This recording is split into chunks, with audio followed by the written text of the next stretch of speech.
อ่ากราบทักทายสบายดีกันเด้อพ่อแม่พี่น้องอ่าทุกหม่องทุกบอนเนาะบ่ว่าสิอยู่ฝั่งไทยฝั่งลาวหรือว่าพี่น้องทางต่างประเทศเนาะมื้อนี้มาพบมาพอกันอีกแล้วพี่น้องเอ้ยเส้นเก่าเส้นเคยเนาะกับสาวหนูนาพี่น้องเอ้ย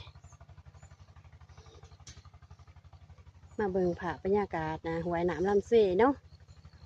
ที่เขตใต้ของลาวเฮาเขตใต้ของลาวเฮาพี่น้องเอ้ย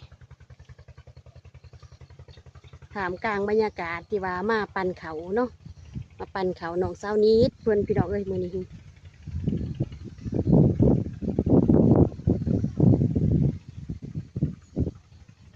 ท้องฟ้าแจ่มดีพี่น้องเอ้ยมือนี้สดใสขนาดเนาะ